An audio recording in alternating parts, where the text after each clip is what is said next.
Olá, meu nome é Luciano Alessandretti, eu sou professor do curso de Geologia da Universidade Federal de Uberlândia e eu fui coordenador do projeto Paradoxos da Influência Marinha no contexto continental nos depósitos do Cretáceo Superior da Bacia São Franciscana, uma abordagem paleoecológica.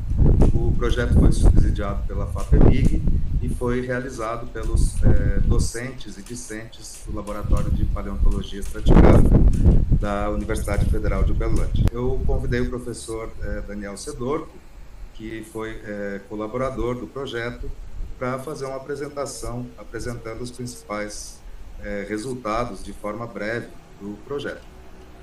Obrigado, Luciano. Esse projeto ele surgiu para investigar um paradoxo que existe na Bacia São Franciscana, que são as ocorrências de microfósseis marinhos em rochas que majoritariamente são interpretadas como continentais.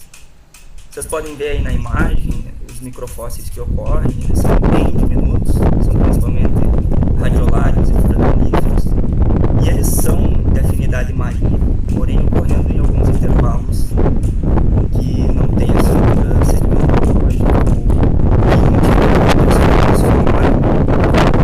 ou e para fazer essa inferência, a gente se utilizou da icnologia, que é uma ferramenta de análise paleoambiental bem importante.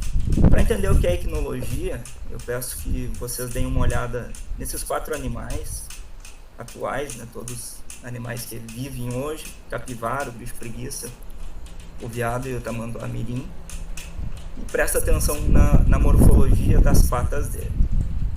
Aí, no próximo slide, eu queria fazer a pergunta de quem produziu essa pegada. Esse é o objetivo da icnologia, é tentar entender tanto quem foi o produtor, qual foi o grupo que produziu, mas também qual foi a atividade vinculada a essa pegada, escavação ou galeria. Então, se vocês prestaram atenção na morfologia, no próximo slide a gente vai ver quem produziu essa pegada foi o veado. Percebam que a morfologia das patas dele combina bem com o registro deixado. Então a icnologia ela estuda justamente essas interações entre organismos e substratos, e não só pegadas, também as galerias, outros registros de atividade que ficam no substrato, como remobilização de grãos, até outras atividades como coprólipos, teias de aranha, enfim. Isso é importante para as geociências porque cada ambiente deposicional tem um próprio conjunto de pegadas e de galerias que a gente chama no registro paleontológico de icnofósseis. Desse modo, analisando as assinaturas icnológicas, analisando esse conjunto de interações, é possível saber se o ambiente que gerou aquela rocha era marinho raso, marinho profundo, ou era lacustre, ou era fluvial, ou era eólico. Ou seja, cada subambiente tem a sua própria assinatura. Por isso que os icnofósseis são tão importantes para esse projeto, porque a gente queria entender como que a evidência marinha reportada pelos microfósseis, se traduz na assinatura icnológica. Para isso, a gente investigou rochas do Cretáceo inferior, especificamente nesse intervalinho que vai do Barreminiano ao Aptiano.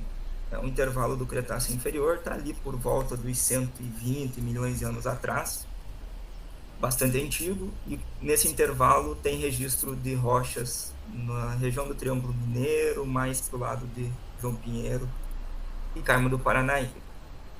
Então, no próximo slide a gente vai ver o local de estudo.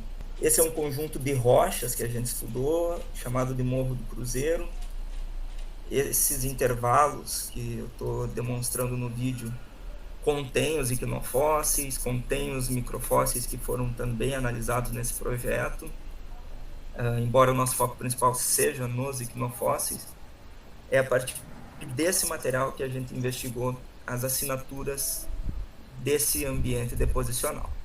E o resultado principal, embora seja uma negativa, seja a ausência de assinatura marinha, os icnofósseis que a gente encontrou são todos continentais, a gente conseguiu também confirmar os microfósseis, tem um trabalho recente que também confirma eles, como literatura.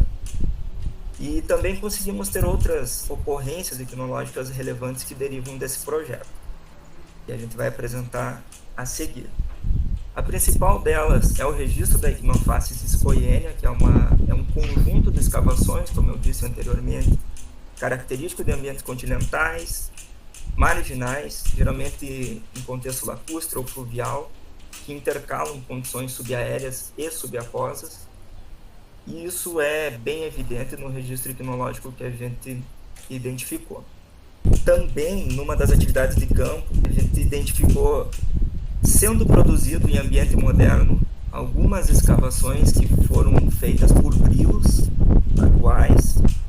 E essas galerias, mesmo que não tenha sido objetivo direto do nosso projeto, foi publicado na revista Palaios, inclusive foi capa, elas mostram que o grilo produzindo essa escavação consegue gerar uma assinatura na base, toda marcada, que indica a atividade dele, esses arranhões que vocês veem ali na figura, e que na base dela, quando fica preservada, parece uma escavação marinha.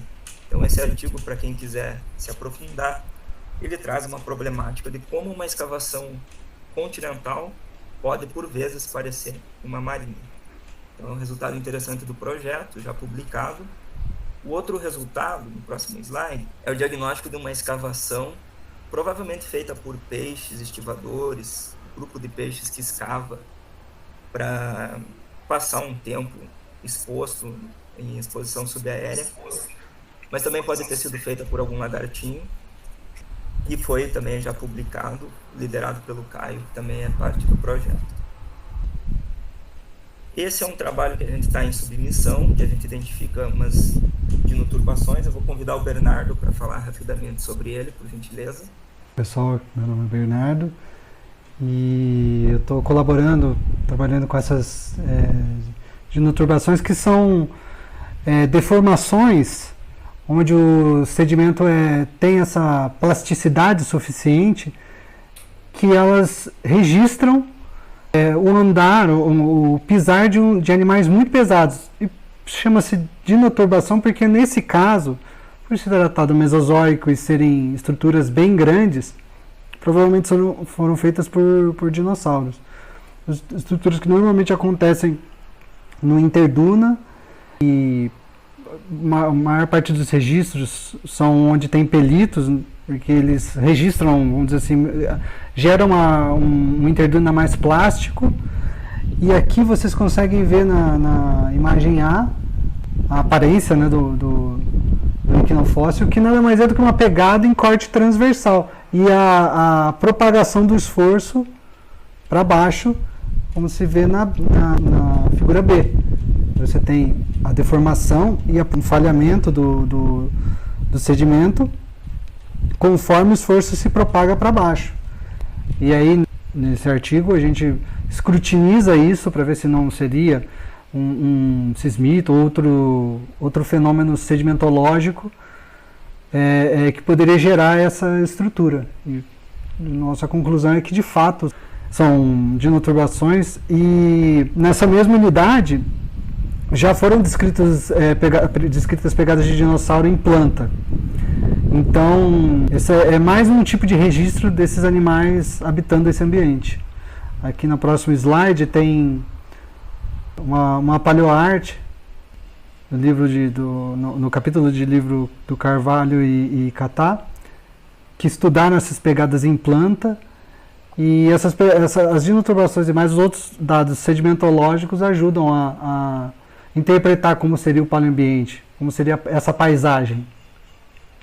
Obrigado, Bernardo. Então, a conclusão é que a assinatura equinológica ela corrobora para um ambiente estritamente continental, mesmo que tenham-se registros de microfósseis marinhos. Então, essas assinaturas de incursões marinhas, elas provavelmente foram pontuais, são eventos rápidos, eventos curtos, né? Não são eventos duradouros que trariam uma assinatura marinha para a bacia.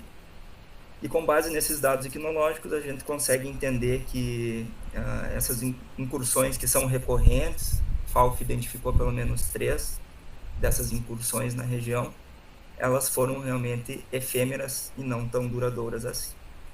A gente agradece enormemente o apoio da FAPEMIG, sem o qual esse projeto não seria possível, e também a todos os que colaboraram, a Universidade Federal de Uberlândia, pela estrutura, e aos colegas pesquisadores que estão nos artigos que a gente divulgou e que ainda está preparando. Obrigado.